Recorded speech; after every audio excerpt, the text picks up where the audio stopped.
Services with जकी में आप सभी का स्वागत है। आज हम जिस विषय पे चर्चा करेंगे वो है नया मानसून पूर्वानुमान मॉडल।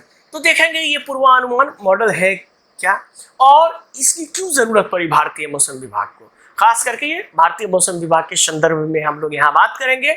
तो जैसा कि मैंने आप लोगों को बताया है कि 45 वीडियो जैसा ही हमारा खत्म हो जाएगा तो उसके बाद हम एक शॉर्ट वीडियो सीरीज शुरू करेंगे। तो इसके लिए आप हमारे चैनल को जरूर सब्सक्राइब करें। और इस शॉर्ट वीडियो सीरीज का जो हमारा पहला वीडियो होगा वो जीव विज्ञान पे आधारित होगा। तो बेसिक्स ऑफ बायोलॉजी करके ये सीरीज होगा जिसमें हम हिंदी और इंग्लिश में वो विज्ञान जनरल साइंस, जो जानते हैं जनरल साइंस आपके हर कंपटीशन में आपको काफ़ी योगदान करता है, तो इसीलिए इसको दिया जाएगा। लेकिन इसके साथ ही जैसा कि मैंने बताया था आप लोगों को मैं लाइव क्लास भी जूम क्लास करूंगा, लेकिन उसके लिए एक शर्त थी जो मैंने आप लोगों को कहा था 500 सब्सक्रिप्शन होना चाहिए। तो ये सब्सक्रिप्शन बढ़ रहा है लेकिन बहुत धीमी गति से हो रहा है।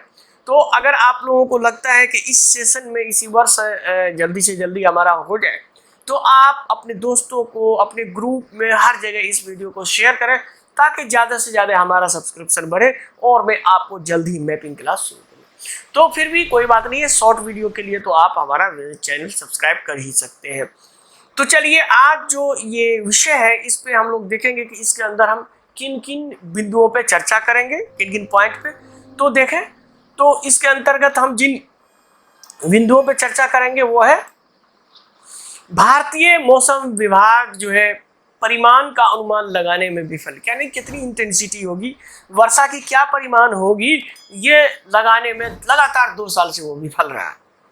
तो वो क्यों विफल रहा है ये भी हम लोग जानेंगे कि वर्तमान में कौन सा मॉडल वो यूज कर रहे हैं, नंबर 1। नंबर 2 हम लोग देखेंगे कि 3 अलग अलग मॉडल, यानी जो भारतीय मौसम विभाग है अब वो नया मॉडल की तलाश में है, तो उसके तहत 3 अलग अलग मॉडल को चयनित किया गया है या अनुमान नहीं है कि इसका ये लोग अपनाएंगे।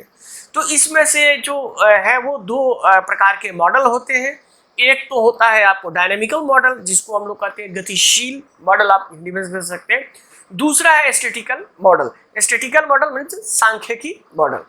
तो देखेंगे दोनों मॉडल में क्या है। तो इसके बाद हम लोग जो देखेंगे वो है गतिशील मॉडल, डायनेमिकल मॉडल। उस पर चर्चा करेंगे कि ये डायनेमिकल मॉडल होता क्या है, इसकी क्या खासियत है, इस पर चर्चा करेंगे।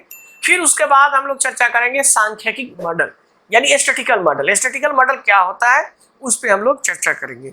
उसके बाद हम लोग देखेंगे कि नया गतिशील कोर मॉडल या जिसको FV3 कहा जाता है यानी फ्लूइड वॉल्यूम क्यूब मॉडल उसको बोला जाता है।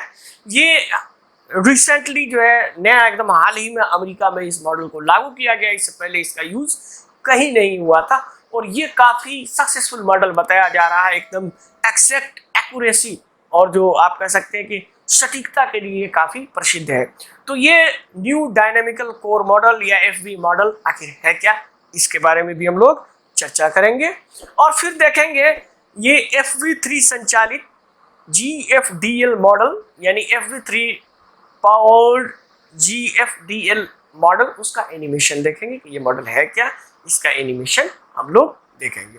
तो ये सारी चीज़ों के बाद हम लोग जानते ही हैं कि ये चूँकि सिविल सर्विस के लिए हमने शुरुआत की थी और ये आपका ISPT 2021 को लेकर के बनाया गया है, उसके उद्देश्य से बनाया गया है कि आपका ज़्यादा से ज़्यादा कवर करें।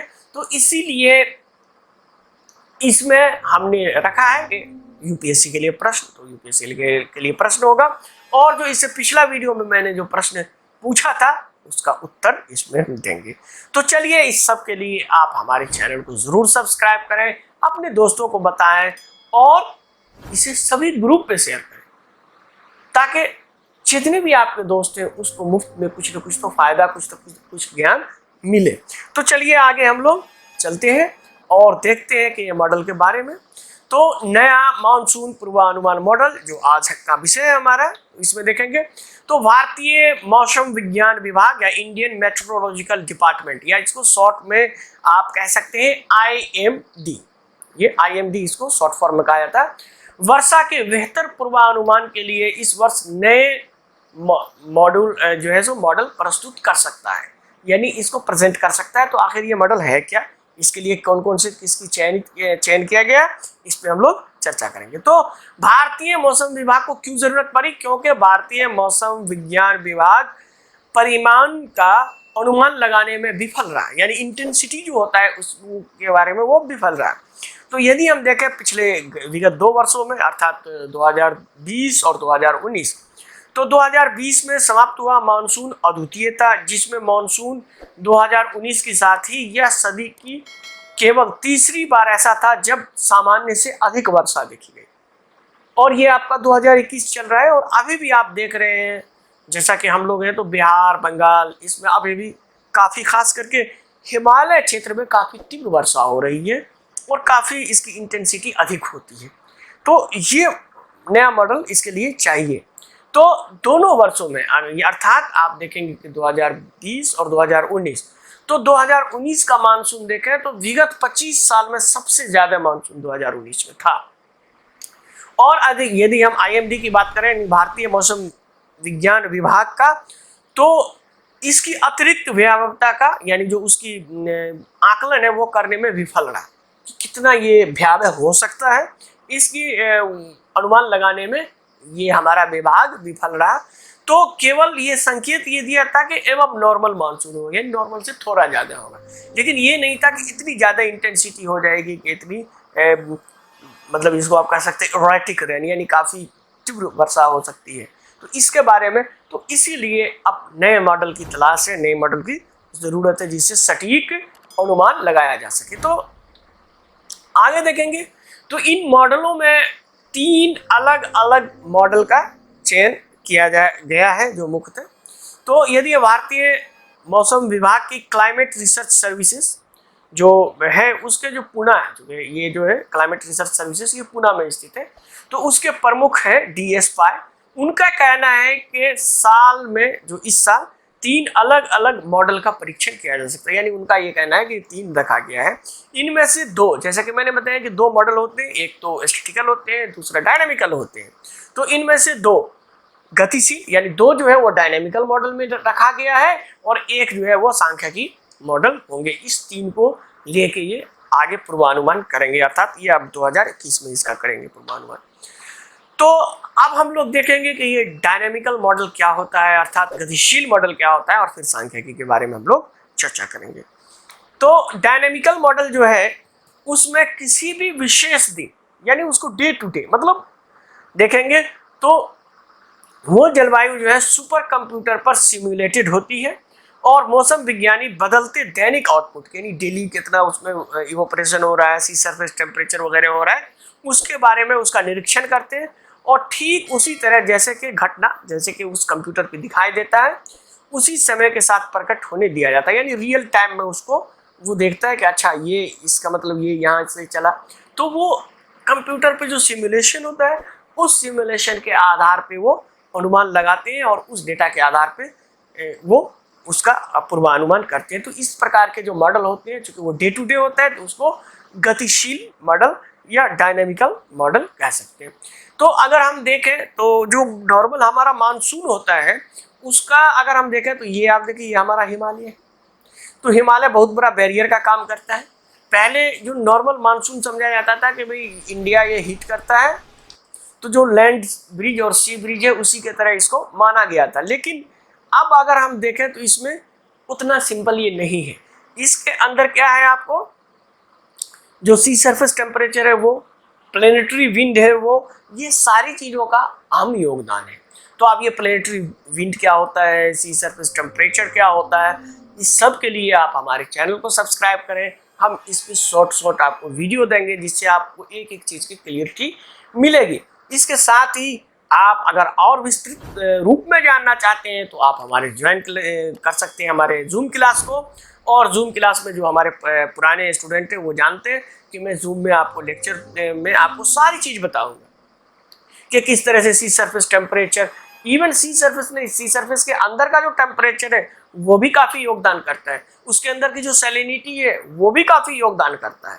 ये सारी चीज़ें मौसम में काफ़ी प्रभावित करती है। तो इस सब को जानने के लिए आप हमारे चैनल को ज़रूर सब्सक्राइब करें और विस्तृत जानने के लिए हमारे क्लास ज्वाइन आप कर सकते हैं। जैसा कि आप जानते हैं कि हम विभिन्न कोचिंग संस्थान जो दिल्ली है वहाँ से हम लोग जुड़े हुए हैं। आप मुखर्जी नगर में भी संपर्क कर सकते हैं, करोल बाग में भी संपर्क कर सकते हैं, ओल्ड राजेंद्र नगर में भी हम कोचिंग से जुड़े हुए हैं, तो आप कहीं भी संपर्क कर सकते हैं। तो इसमें ये मॉडल देखिए, तो नॉर्मल जो होता है ये देखिए कि ये इस एरिया पहले हीट होता है, नंबर 1 में मानसून गर्मी होता है, फिर यहाँ से इवोपरेशन होता है, और इवोपरेशन होने के बाद जो ये हवा है ये आपको ऊपर जाते हुए यहाँ पे चली जाती है, ये 2 नंबर पे, मतलब अब यहाँ से होगा तो अब इधर तो ये हिमालय आपका बैरियर है तो ये रोक लिया, तो अब इधर से यहाँ गए।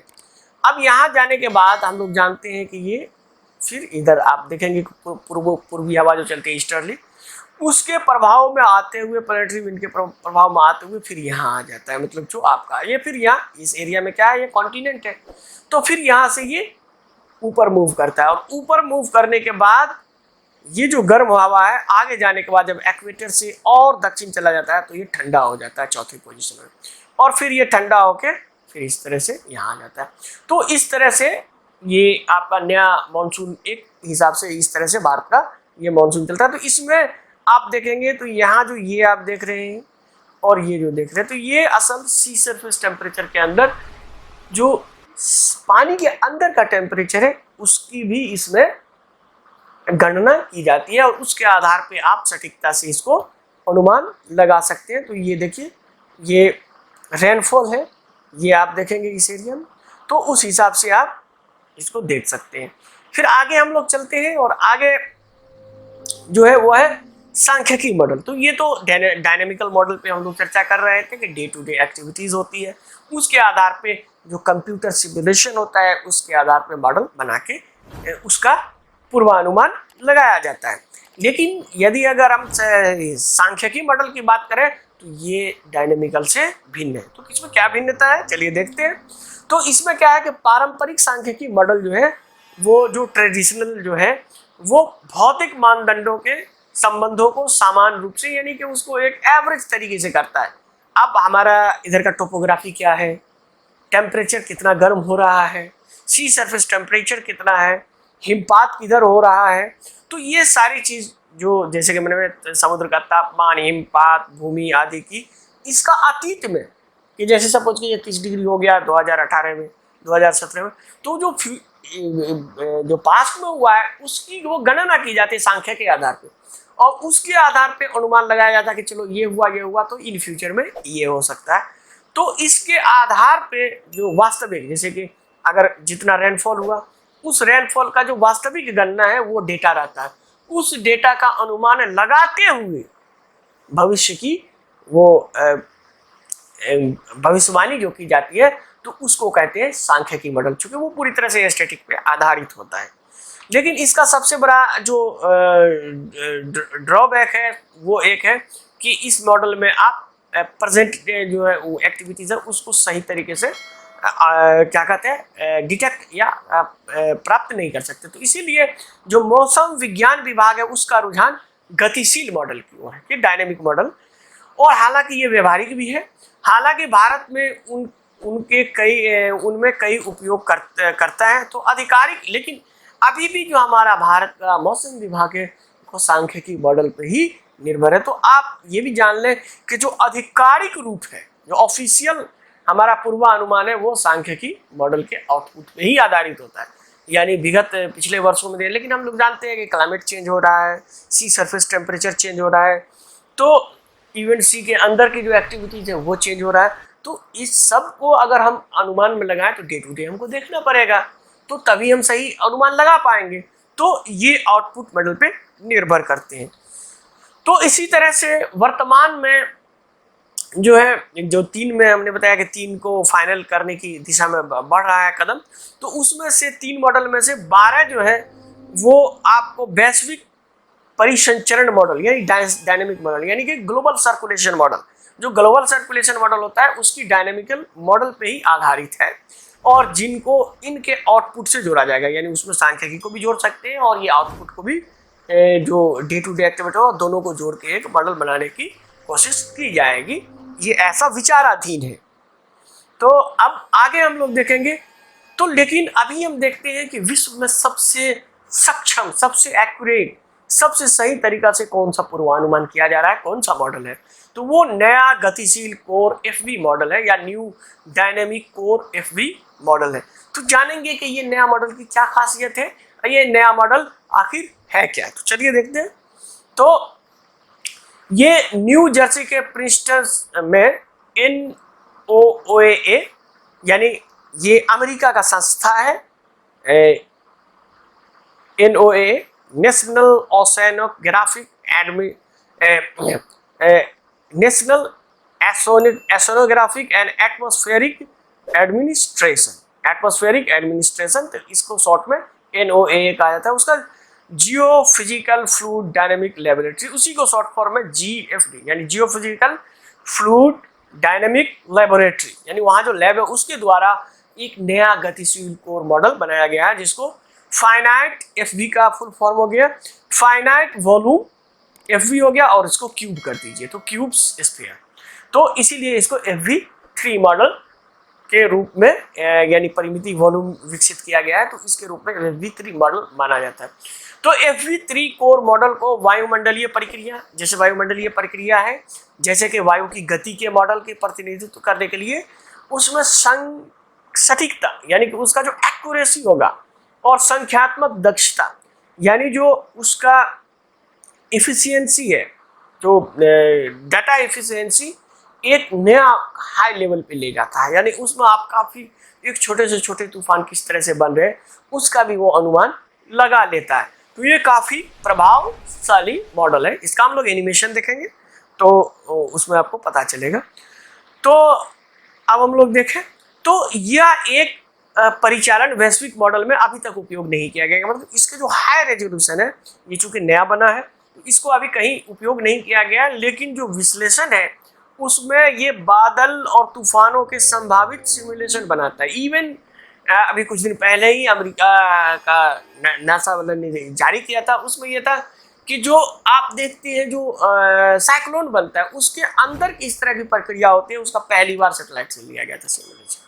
तो इस तरह से एकदम काफी सटीकता से इसका अनुमान लगाया जा सकता है। तो FV3 कोर मॉडल में क्या है कि हर 6 घंटे में, चूंकि डायनेमिक मॉडल है ये, तो हर 6 घंटे में वैश्विक पूर्वानुमान उत्पन्न करते हुए कई मौसम घटना, यानी आप देखेंगे तो अल नीनो वाला भी वो दिखा सकता है आपको, आप जो मौसमी घटना में वर्षा हो रही है वो भी दिखा सकता है। तो हर तरह के मौसम घटनाओं को स्थानीय पूर्वानुमान करने में सक्षम, यानी हर लेवल पे, लोकल लेवल पे आप जूम करें, जिस लेवल पे आपको जाना है वर्ल्ड के मैप में, वहाँ जाके आपको उसका पूर्वानुमान मिल जाएगा। तो ये इस मॉडल की खासियत है। इसका हम लोग एनिमेशन देखेंगे।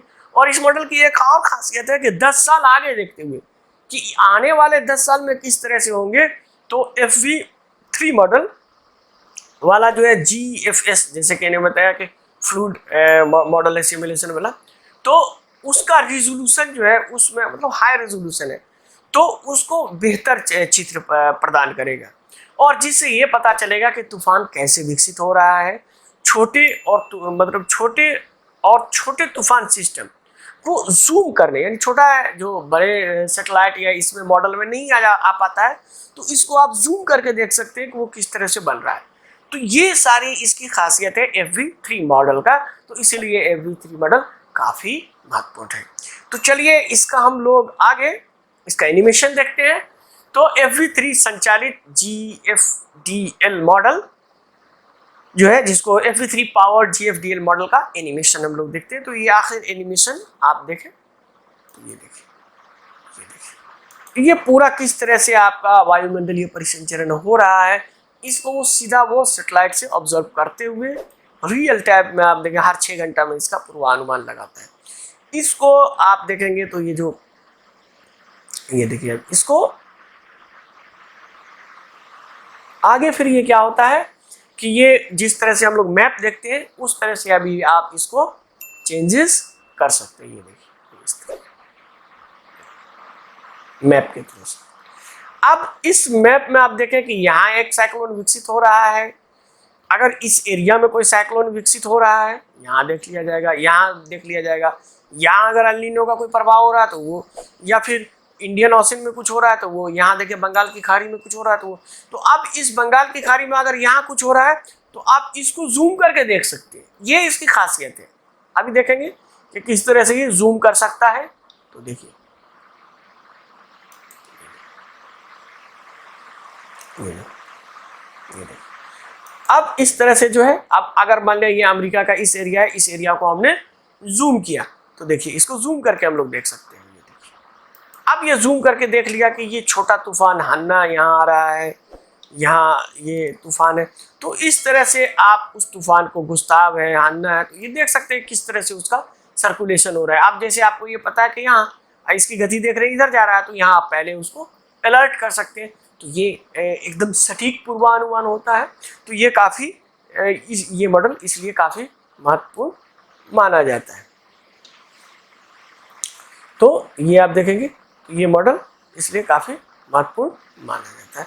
उसी तरह से अगर हम देखें तो अब यहाँ देख लीजिए, ये कैटरीना जो आया था आज, तो इस तरह से आप देखें, आप जैसे यहाँ जापान के पास देखते हैं, फिलीपींस के पास जो अक्सर तूफान आता रहता है टाइफून, तो ये देखिए साइक्लोन किस तरह से चल रहा है, किस तरह से उसकी गति हो रही है। तो इस तरह से आप इसका अनुमान लगा सकते हैं। आप साइक्लोन कैसे बनते हैं, उसके लिए क्या क्या चाहिए, तो इसके लिए भी आप हमारे चैनल को सब्सक्राइब करें। एक एक टॉपिक पे हम आपको ये देंगे, जिसमें सिर्फ और सिर्फ ऐसा नहीं है कि सिविल सर्विस को स्पेसिफिक करते हुए उसमें आप हर कंपटीशन में आपको काम आ सकता है। डेफिनेटली बात है, सिविल सर्विस स्पेसिफिक हम बनाते हैं, लेकिन आप जैसा जानते हैं कि सिविल सर्विस स्पेसिफिक अगर आप पढ़ लेते हैं तो आपका लेवल वैसे ही हाई हो जाता है। तो आपको अदर कंपटीशन इजीली आप उसको टैकल कर सकते हैं, आसानी से उसको हल कर सकते हैं। तो चलिए ये था मॉडल। अब इस मॉडल के बाद जैसा कि मैंने बताया कि ये हम सिविल सर्विस के लिए बनाते हैं, तो इसमें प्रश्न हम देते हैं यूपीएससी के लिए। तो आगे देखें तो यूपीएससी के लिए प्रश्न, निम्नलिखित कथनों पर विचार करें। भारत के आधिकारिक पूर्वानुमान डायनेमिकल मॉडल के आउटपुट पर निर्भर है, पहला कथन है। दूसरा कथन है, गतिशील मॉडल में अर्थात डायनेमिकल मॉडल में किसी विशेष दिन की जलवायु सुपर कंप्यूटर पर सिमुलेटेड होती है और मौसम विज्ञानी बदलते दैनिक आउटपुट का निरीक्षण करते हैं, यानी उसका ऑब्जर्वेशन करते हैं और उसके अनुसार वो आउटपुट देते हैं कि भाई अब ये तूफान यहाँ है, हम ऑब्जर्व कर रहे हैं, इसकी गति इतनी है, ये यहाँ अब हिट करने वाला, यहाँ लैंडफॉल होने वाला है। तो तूफान का लैंडफॉल क्या होता है, रिकर्विंग ऑफ साइक्लोन क्या होता है, ये सब यूपीएससी में पूछा है कहीं। तो ये आपके लिए काफ़ी महत्वपूर्ण हो जाता है। तो इसीलिए जैसा कि मैंने बताया कि विज्ञान, पर्यावरण और ज्योग्राफी, इसको आप मिला दें तो हर कंपटीशन में आपका बहुत ही काफ़ी योगदान ये विषय करता है। तो दूसरा ये हो गया। तीसरा मतलब दूसरा हो गया, और इन उपरोक्त कथनों में से कौन सा सही है, यानी ये दोनों कथन में से केवल एक, ए चॉइस, बी चॉइस है आपका केवल 2, सी चॉइस है 1 और 2 दोनों, डी चॉइस है न तो 1 न तो 2। तो इसका उत्तर आप हमारे कमेंट बॉक्स में लिखें। जैसा कि आपका अक्टूबर में एग्जाम है, तो अब आपका अगस्त आ ही चुका है, सितंबर है, अक्टूबर है, तो अब आपका जितने भी अभी हम 45 वीडियो है, तो आपका 45 क्वेश्चन तो आपका ऐसे ही बन जा रहा है। तो आप ये क्वेश्चन को बनाइए। आप अगर नहीं बनाए हैं तो हमारे पुराने वीडियो में जाके देखिए कि कितने क्वेश्चन है, उसको बनाइए, आपका क्वेश्चन आसानी से मिल जाएगा। और इसमें से 10 से 12 क्वेश्चन के आसपास, अगर क्वेश्चन डायरेक्ट न पूछा भी हो तो आपको उस टॉपिक से 10-12 क्वेश्चन तो रहेगा ही रहेगा। तो चलिए आगे बढ़ते हैं पिछले प्रश्न का उत्तर। तो देखते हैं पिछले प्रश्न का उत्तर। निम्नलिखित कथनों पर विचार करें। पारंपरिक इंस्क्रिप्शन के विपरीत क्वांटम संचार को हैक नहीं किया जा सकता, ये बिल्कुल सही है। जैसा कि मैंने बताया था क्वांटम इंटेंगलमेंट, कि अगर एक पे कोई कोशिश करेगा हैक करने का तो ऑलरेडी ऑटोमेटिकली दूसरा खत्म हो जाएगा, तो वो हैक करना काफ़ी लगभग नामुमकिन है। तो ये काफ़ी सही है। तो ये आपका कथन क्या हो गया, ये सही हो गया आपका। दूसरा कथन है आपका, 2016 में चीन ने दुनिया का पहला क्वांटम संचार उपग्रह मोजी लॉन्च किया था, ये भी सही है, ये भी सही है। आप कह सकते हैं कि आपने तो सर मूसियस पढ़ाया था, लेकिन मूसियस मैंने एनिमेशन में दिखाया था, लेकिन उसी का 3 नाम है। एक तो मैंने बताया था मीसियस, जो जापानी के फिलोसफर थे उनके नाम पे था। ये जो चाइनीज फिलोसफर थे उनके नाम पे था। तो ये मोजी जो है, MOZ, मोजी इस तरह से लिखा हुआ, तो मोजी था। उसके बाद इसका दूसरा नाम मोजी था, तीसरा नाम था QUESS, ये भी। तो QUES कहिए, मोजी कहिए या मीसियस कहिए, ये तीनों इस सैटेलाइट का नाम है। तो ये तीनों बहुत जरूरी था, और ये तीनों में से कुछ भी पूछ सकता है। ये आपको ये भी पूछ सकता है कि जो विश्व का प्रथम क्वांटम संचार उपग्रह है वो कौन सा है, मोजी, QES, मीसियस, और उसमें से दे देगा 1 2 3 करके कि ये सही, ये सही, ये सही, तो ये तीनों सही। ठीक, तो चलिए, उपरोक्त कथनों में से कौन सही है? चॉइस ए केवल एक, ये गलत हो जाएगा। चॉइस 2 ये भी गलत हो जाएगा। चॉइस सी 1 और 2 दोनों तो ये सही हो जाएगा आपका। तो देखिए यहाँ पे आप, ये गलत हो गया, ये गलत, और ये सही हो गया। और फिर देखेंगे न तो 1 न तो 2, तो ये भी आपका गलत हो गया, ये भी गलत होगा, चूंकि है दोनों सही है। तो इसका उत्तर आपका सी हो जाएगा। तो इसका उत्तर हो गया, तो इसका उत्तर आपका सी। तो चलिए, ये था हमारा नया मॉनसून पूर्वानुमान मॉडल। इसमें हमने जाना कि मॉनसून के मॉडल क्या क्या है। इसमें हमने जाना कि वर्तमान में भारत सरकार कौन से मॉडल का उपयोग करती है। इसमें हमने जाना कि नया मॉडल आखिर है क्या, ये क्यों सटीकता काफ़ी महत्वपूर्ण है, और इसका अमेरिका में उपयोग किया गया है, अमेरिका के किस लेबोरेटरी में इसको पहली बार विकसित किया गया है, इस सब का चर्चा हम लोगों ने किया।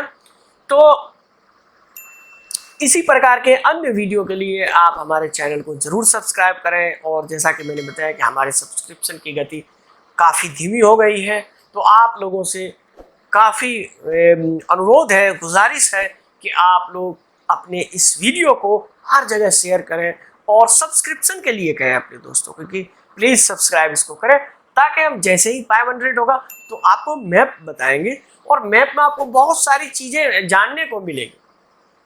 ठीक है, तो चलिए, इस वीडियो को देखने के लिए आप सभी का बहुत बहुत धन्यवाद।